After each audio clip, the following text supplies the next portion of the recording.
nila, utility talaga. Tapos, yung jungler nila ay someone na kayang mag-sustain ng enough damage output. Naku, abangan natin mamaya niyan dahil magsisimula na ang harapan at bakbakan ng Twisted Minds Philippines at ng Onyx Philippines. Narito na tayo sa ating Land of Dawn. Ano ba mga aabangan natin? Right now, I think ang pwede nating i-look forward ay yung pagkakaroon ng power spike ni Outplayed 5 minutes into the game, yung Sky Piercer. So that's when the real game will start. Oo, tsaka pansinin na natin dito. Oy, wait lang sa may middle lane. Grabe agad yung... Ay, pinalikan! Ni Super Prince. Grabe. Grabe naman yung mga dash. Ginawang Lancelot eh. Kasi alam niya na hindi naman basa-basa na-expire yung yung laso nung niya, yung Abyssal Trap niya. Yeah. Pero maagang pang-agresibo dito mula kay Super Friends.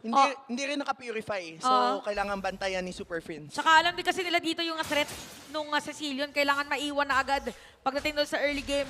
And yung sinasabi natin for Kelra, naka-purify. Para kahit pasundot, tuloy pa rin ang sayawan. Ang magiging maganda lang dito for Super Friends, sa kabilang panic, walang naka-purify. So kapag may tinamaan siya, pwedeng umarangkada agad sila, tapos madi-displace Panic if that were to happen. Speaking of displacement, and papasok na ang Onyx Philippines. Okay, narinig tayo gumamit ng Flicker and First Blood para dito kay Monster Mage. Pero pa magtibo sa gilid, pero nga si Bruce kayo nahabol dito. Aray. Medyo mahihiwalay ating mapa. Escalera, makakakuha ng kill. Ito na Super Prince, madlapit kay Haji. Kailangan Flicker out kasi yung range nga naman ay magkaiba. At si Kirk, buhay pa rin dun sa may bottom lane. Biglang sumayaw si King Kong. Maagang sayawan dun sa ibaba. Nakakuha na dito ang dalawang kill, ang Super Fam. Grabe no, yung first 2 minutes na damage na-overload talaga dito ng Onyx Philippines. Nakakabigla yun eh. Hindi ba medyo na-extend dito ang Twisted Minds? Sobrang nakita natin na na-punish ng Onyx Philippines yung Twisted Minds in their positioning. Bumagsak si MP The King as well si Escalera. Kaya ngayon, free si King Kong na gawin ang gusto niya. Grabe dito yung Twisted Minds ha. Para sino nasa harap, bibigyan na agad. Pero nag-change na rin saglit. Pero patay pa rin si Brusco. Okay, meron Turtle. Si James na napapawin dito ng Onyx. Merong Sanguine Claws na gagamitin. Ginamit na rin dito ang Electrifying Beaks. Pero yung Turtle natin, hindi pa rin nakukuha na nila si Kirk. Kanya-kanya nga, hawakan na to. At ang nahawakan na nga ng Twisted Minds ay yung Pagong at si Kirk. Pero binitawan na rin ni King Kong, lumayo na kagad siya kasi nga naman pupunta na sana siya doon sa mga players na pwedeng umikot dito sa Twisted Minds. Pero ang ganda ng attempt doon mula sa Twisted. Ang ganda ng pagkaka-flash combo ni Kirk. Pero mas maganda yung naging displacement and zoning coming from James against King Kong. Maagang naging low si King Kong kaya gano'n ang kaganapan. Pero medyo malalim nga yata si Escalera. Napunta sa ibang tupahan. Si Kuya Escalera napunta sa ibang farm. Pero makakatakas lang din naman. Although nagamit nga yung Revitalize. Yun nga tumatawid na sa kabilang bakod itong si Escalera. Kasi nga naman minamaximize niya yung kakayahan ng isang Hylos no, ng mga buso at guluhin itong si King Kong. Again, dito sa BPI goal difference natin, hindi pa naman ganong kalayo no, dahil 600, 700 lang naman yung kalamangan ng Twisted Minds.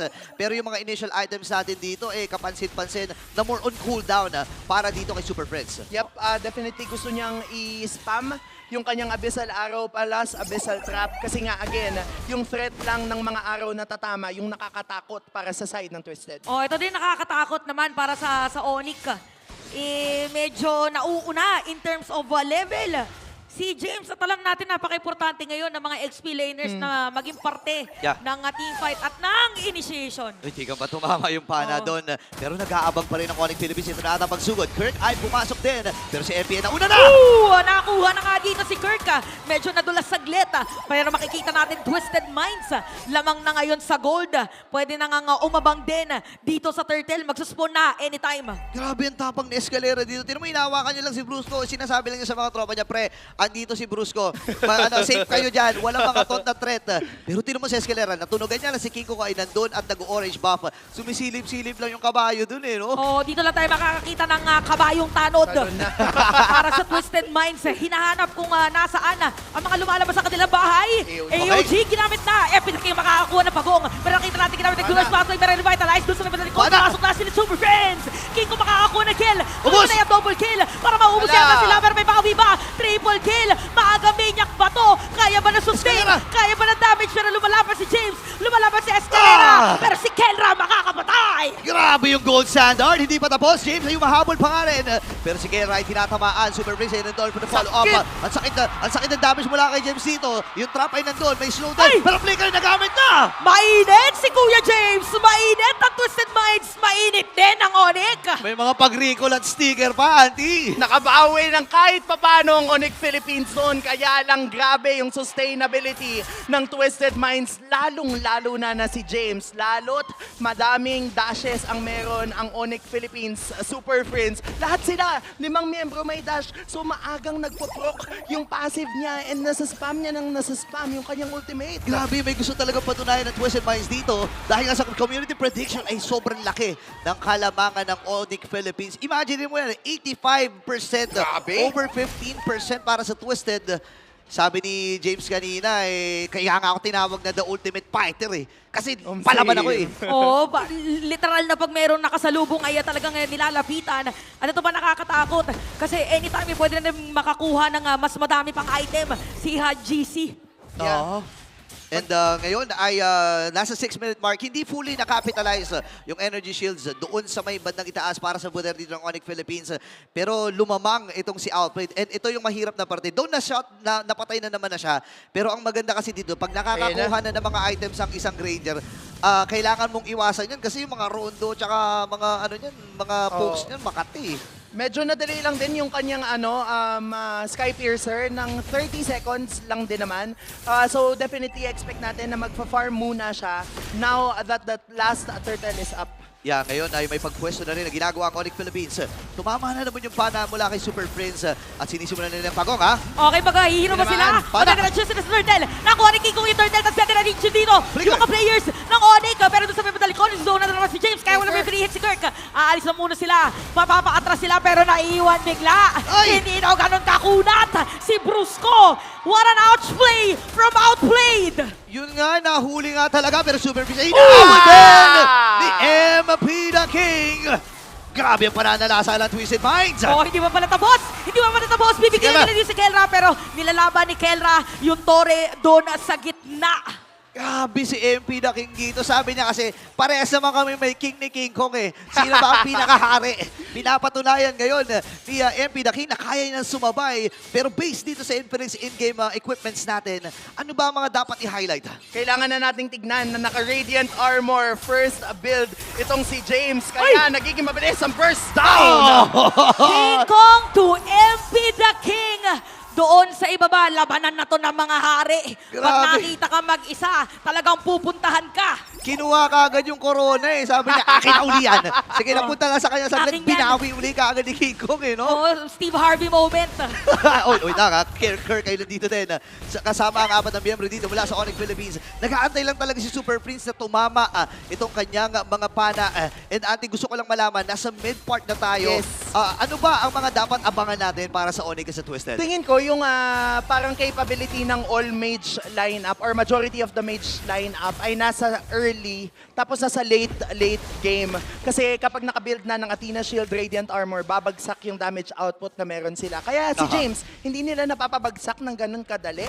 And also, itong si Escalera na meron na din nung Magic Robe. So definitely, makikita natin na for Twisted, makakabawi sila until umabot or ma-extend ng Onyx Philippines dun sa super late na wala nang pakialam doon sa reduction ng magic damage. Yun nga Tsaka ang ganda ng sinabi mo dito, dapat ma-maximize mo na ng Onyx yung mga magic nila dito. And ayon sa PPI Gold Leaders, lamang itong si King Kong ng malaki-laki pero nagsisimula na naman. Okay, Eugene naman, nag-adbig lang na wala si HGC.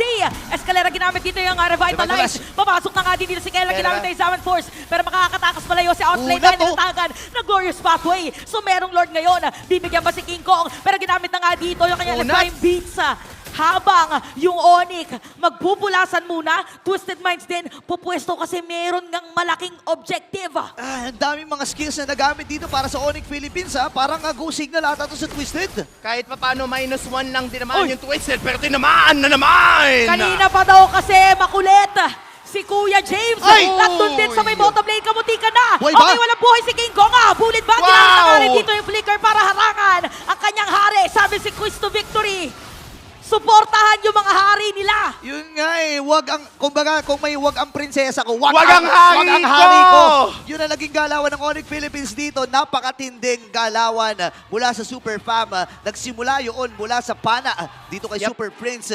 And kapag wala kasi si James, medyo kulang eh. Kulang yung komposisyon ng Twisted Minds. Yung mga nagda-dive eh, di ba? Yep, ito yung binabanggit natin kanina.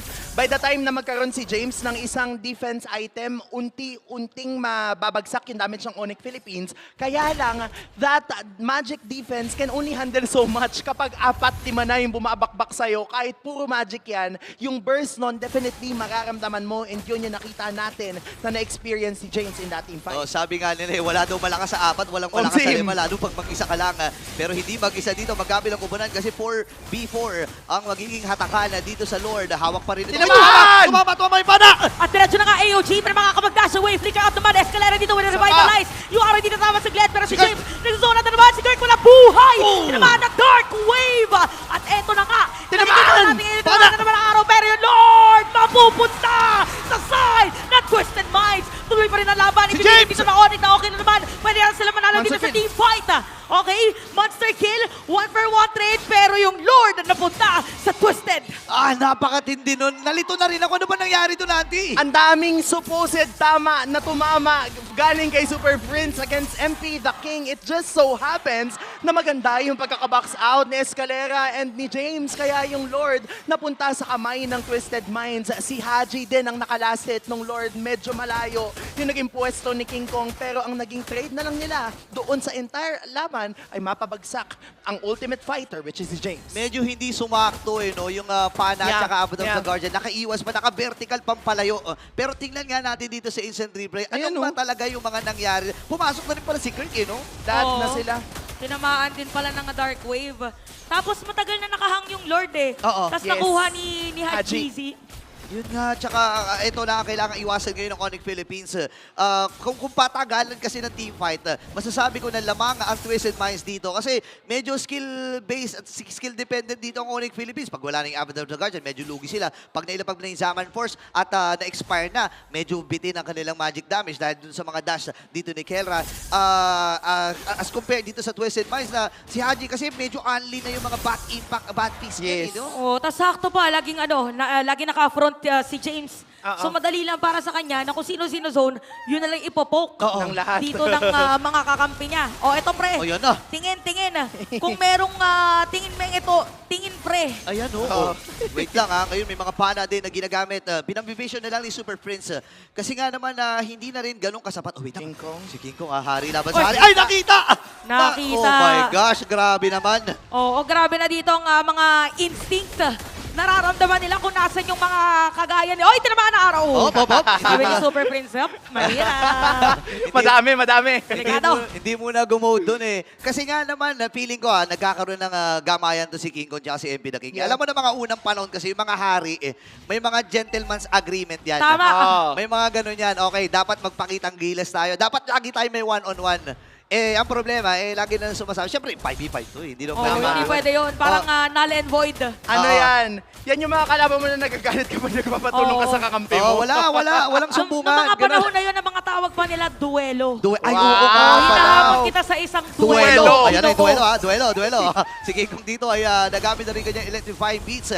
20 seconds para sa sunod na Lord. Hindi naman ito, yung basic Lord pa rin naman ito. Hindi pa ito yung enhanced na Lord. Pero based dito sa Infinix in-game equipments, ano na ba yung ikinilamang ng Twisted Minds? Right now, nandun na yung Twisted Minds sa punto na yung mga frontliners nila, enough na yung damage out, yung sustainability Yeah. because meron ng Athena Shield as well as Radiant Armor. Ibig sabihin, kung prolonged team fight lang, medyo kaya talaga ng Twisted Minds makipagsabayan as long as masustain nila yung damage output. For Onyx naman, kailangan nilang bakbakan si James kasi Oo. siya yung pahirap talaga. Yun nga Ang problema parang hindi nga, Arouse. nabibitin na nga Sakit. yung items, yung sakit ng mga pokes mula kay Haji.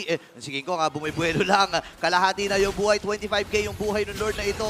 Ilalabag na kay Glorious Pathway. Oo, pero tatlo nakakusil dito, Onyx. Kay UG, wala tinamaan. Oy! Nakuha pa rin ni Kirk. Dito yung Lord. Pero mapapatumba siya. Si si Escalera maiiwan na. Okay, Takbo hinahabol na. na dito si Talaga. Kelma. Nalapitan na nila pero nakaharap naman dito si Brusco just in case. Tumaan. Pero parang Si Escalera. delikado yata at unti-unti na nga mawawala. Ipit. Nakakuha na. Si Kelma isama na rin si Brusco at sasalubungin na ng Twisted Minds yung Lord. Grabe, what a sandwich play mula sa Twisted Minds. Nakita! At Ano, si di ba? Super Prince, nakita doon sa gilid! Grabe naman talaga, naninitig yung balahibo. Oh, Ni no. James, nararamdaman niya lahat ng mga players. Oh! At bigla na nga rin nawala. Uma-ouchplay, And the ball. uma-ouchplay ang Twisted Minds. And the ball na nga yata Tapos yung goal. ata. Dahil meron pa sila minion wave. Twisted Minds gets game number 1. Literal na tinwis ang game number 1. Nautakan ng literal. Napakatinding laban from Twisted Minds. Grabe. Woo! Sobrang gusto ko lang sabihin, parang yung week 4 natin, ang feels ng mga laban, parang play